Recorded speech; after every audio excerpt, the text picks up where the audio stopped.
Moïse avait fait. Mais ils ont commencé maintenant à chercher des petites erreurs pour faire couler l'eau. Alléluia. Convoquer l'âme de l'autre devant le tribunal afin de le faire mourir. C'est les mêmes personnes aussi dans nos familles. Les mêmes personnes aussi les sorciers. Ils oublient qu'un jour tu avais acheté même le cahier pour son fils. Tu avais acheté la tenue pour le fils qui partait à l'école. Que l'enfant, lui, n'avait rien. Que toi, tu l'avais aidé. Si aujourd'hui son enfant a le BPC, parfois c'est grâce à toi. Mais ils oublient tout ça. Mais un jour, ils se pointent. C'est quelqu'un dans ta famille. Écoutez, nous on pense qu'on peut t'emmener dans un tribunal quelque part physiquement, tu trouves ça normal dans cette loi. Mais spirituellement, on cherche à te courir. Si quelqu'un prend l'engagement de te traduire en justice, ça veut dire dans le monde spirituel, il t'a déjà convoqué ton âme. Hey, alléluia. Parce que je vous dis souvent que le spirituel demande le physique. Je ne peux pas faire quelque chose dans ma vie sans pourtant que le spirituel m'indique. Si je fais quelque chose, ça veut dire dans le monde spirituel, mon esprit était tombé d'accord avec un esprit. Alléluia. Mais si aujourd'hui je prends le courage de te traduire en justice, qu'on puisse te condamner ou soit saisir tes biens, ça veut dire dans le monde spirituel, j'avais déjà convoqué ton âme. Je déclare que ton âme ne soit pas convoquée. C'est pour cela qu'il y a d'autres personnes. On peut les convoquer en justice. On peut les traduire en justice. Mais Dieu d'Israël, qui aime la personne, touche les cœurs de juge d'oublier cette affaire. Je déclare que ta situation soit oubliée. Je déclare que ton problème soit oublié. Je déclare que dans les tribunaux normaux, des tribunaux qui sont normaux, qu'on ne puisse pas condamner ta vie parce que le tribunal spirituel t'a refusé. Je vivais avec un frère, on avait vendu ce frère, on dormait à l'église, on faisait tout à l'église. Un jour, je faisais plus l'engagement de sortir en église. Dans les mots, j'ai dit frère, reste d'abord à l'église, Dieu m'a annoncé, restons d'abord à l'église, attendez le temps de Dieu. Quelqu'un, je vais partir, je dis, ton âme sera déclarée un jour. Le frère là est parti comme ça jusqu'aujourd'hui comme Élie. Il est parti, il est mort, on a fait la veille de ce frère, on n'a pas eu le corps. Un jour, on prie à l'église, Seigneur, le Seigneur nous dit, pourquoi cherchez-vous tant qu'il est mort celui qui est vivant? Je parle en ma séance, comme ça je vois le frère entrer dans le bus. Je rentre dans le bus, il n'y avait pas le frère. C'est qu'on avait convoqué l'âme de ce frère devant le tribunal. Pourquoi? Parce que sa sœur était partie au mariage. Arrivé dans le foyer, elle tombait toujours malade, Le mari a pris l'engagement de venir voir leur chef de famille, remédier mon argent.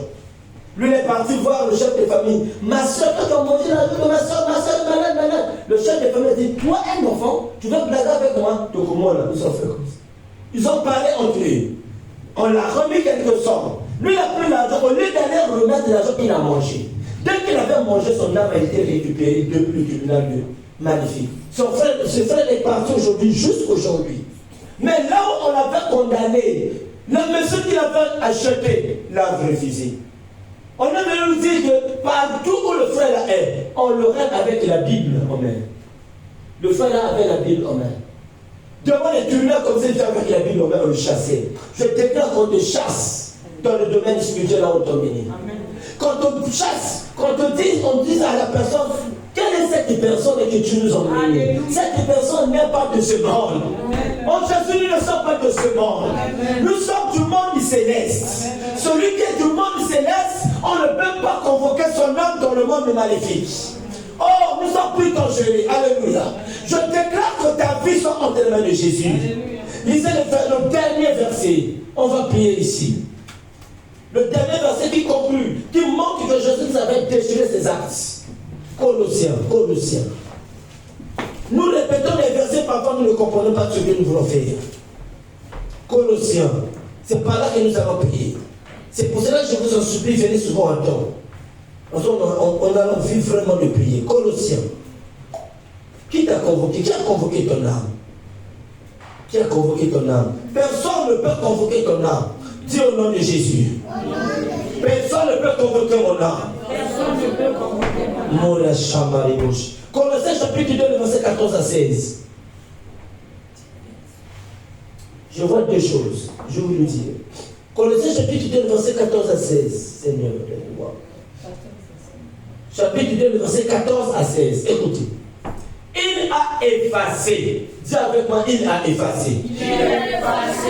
L'acte dont les ordonnances nous condamnaient. Il y avait des ordonnances. Les ordonnances sont des lois. Les ordonnances sont des décrets. Les ordonnances sont des principes mis en place pour te condamner.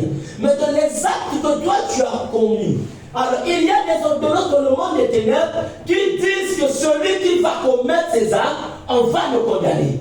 Mais Jésus-Christ est venu, il a dit, il a effacé l'acte dont les ordonnances nous condamnaient. Ici, ne dit pas nous, il faut dire les ordonnances qui nous condamnaient. Dit, il a effacé l'acte. Répète avec moi. Il a effacé l'acte. L'acte dont les ordonnances me condamnaient. Et qui subsistait. Contre moi. Et il l'a éliminé. En le clouant à la croix. Il a dépouillé les dominations et les autorités et les a livrés publiquement au spectacle. En triomphant d'elle par la croix. Amen. Jésus-Christ est venu. La Bible dit qu'il a effacé, c'est-à-dire en te voyant, il n'y a rien.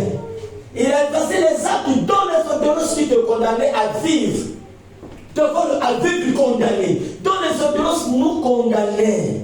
Qui t'a condamné à vivre cette vie? Qui t'a condamné à pleurer notre nuit et jour? Qui t'a condamné? C'est quoi? C'est le souverain sacrificateur de la famille maléfique. Il a condamné ta vie à vivre sous la puissance de l'ennemi. L'acte que tu as commis quel acte? L'acte que tu as commis, c'est parce que tu as envoyé ton enfant évoluer ailleurs. Tu as envoyé ton enfant vivre quelque part. Parce que quel acte que tu as commis? Parce que tu as jeté la parcelle. Tu as construit une maison. Alors, Jésus est venu pour acheter, pour déchirer les actes dont les ordonnances nous condamnaient. Tu n'es plus condamné au nom de Jésus. Tu n'es plus condamné au nom de Jésus. Il a effacé l'acte dont les ordonnances nous condamnaient et qui subsistait contre nous. Et il l'a effacé, éliminé en le clouant à la croix. Il a dépouillé les dominations. Ceux qui veulent dominer sur ta vie, Jésus les a dépouillés. Les juges qui t'ont convoqué, qui ont convoqué ton âme sur le tribunal, devant le tribunal, Christ les a dépouillés. Il les a dépouillés en enlevant leur autorité.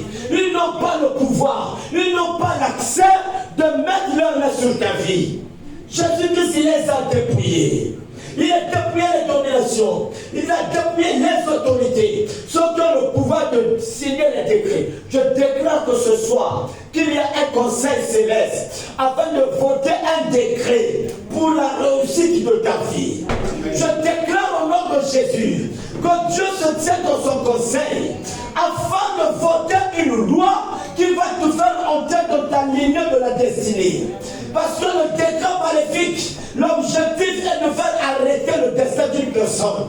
Mais aujourd'hui, Jésus-Christ va voter une loi. Alléluia. Le code civil. Le code civil normal, il dit quoi? Le code civil dit, selon l'article 2, une fois la loi est votée, il n'a pas les effets rétroactifs. Alléluia. Mais je déclare que la loi qu'on vote aujourd'hui, même si le diable vote sa loi aujourd'hui, il n'y aura pas des effets rétroactifs contre nous. Je déclare au nom de Jésus que Dieu puisse y poser son veto. Le veto de Dieu. Là où est le veto, un pays qui a le veto, le droit de veto, c'est un pays qui crie automophone. Alléluia. C'est un pays qui a toutes les possibilités. C'est un pays qui est capable même d'utiliser sa bombe atomique. Aujourd'hui, que le Seigneur puisse poser son veto. Que le Seigneur puisse dire non à la décision qu'on t'a appelée devant le juge. Devant le juge maléfique. On veut t'amener devant le juge maléfique pour te montrer les regards de ta vie. Et si tu n'as pas la possibilité de payer cette amende, tes enfants, ta famille, tout, ils sont maintenant en prison, ils sont maintenant comme esclaves. Tu ne seras pas esclave des démons, ni esclave des sorciers de la famille, ni esclave des juges de ta famille, ni esclave des autorités. Jésus les a dépouillés. Dieu veut que au nom de Jésus, toute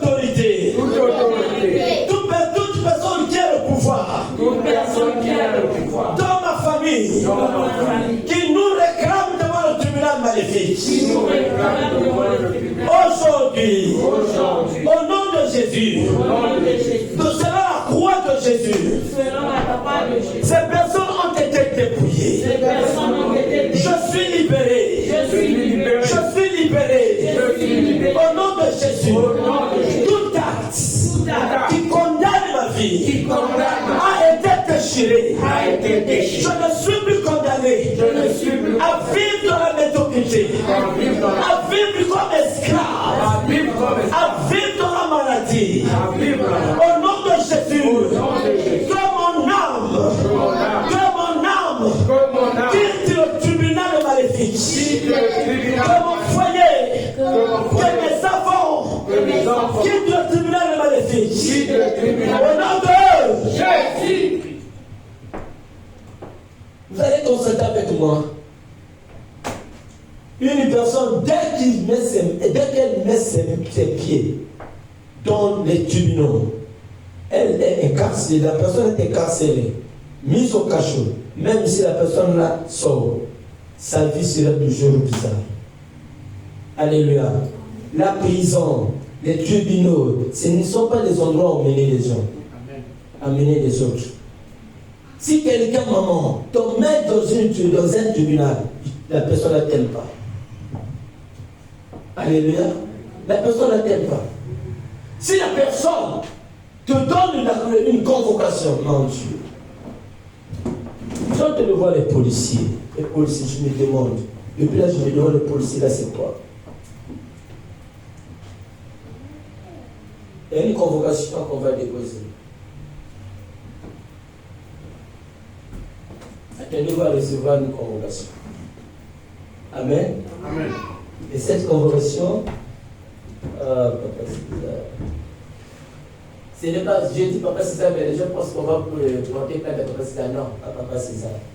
On va comment appeler Papa César. Mais ce n'est pas Papa César. Moi, je parle, je vois les hommes en tenue. Je vois quelqu'un avec convocation, mais prier. C'est d'aller répondre au nom. Bon, je vais dire ça sur ma Papa César. Amen. Amen. À la fin, j'aurai besoin de Papa César et Papa Guy. Je vais vous dire ce que je vois maintenant. Amen. Ce n'est pas mauvais. Amen. Amen. Mais c'est mauvais si on ne fait pas cela pour le Seigneur. Mais ça sera mauvais pour le Seigneur. Amen. Depuis la maison, j'ai beaucoup prié. Dieu me parlait que de ça. Arrivé ici, je vois encore ces choses. Donc je dois vous le dire, je ne dois pas vous le cacher. Mais ce qui est important, Dieu vous a délivré. Amen. Dieu a déchiré les ordonnances. Amen. Merci Seigneur. Tu n'es pas réclamé dans un tribunal maléfique. Amen. Si tu as un problème avec ton frère, règle-le. Amen. Amen. En amiable, avec amour. Asseyez-vous et ne traduisez pas les autres en justice. Sinon, l'ennemi va profiter à réclamer l'âme des autres. Acclamons Jésus, on va prier. Peut-être que nous allons prier. Tu vas prier Dieu. Que ton âme quitte le tribunal maléfique. Que ton âme quitte le lieu du tribunal maléfique. Au nom de Jésus-Christ, que tes enfants ne soient pas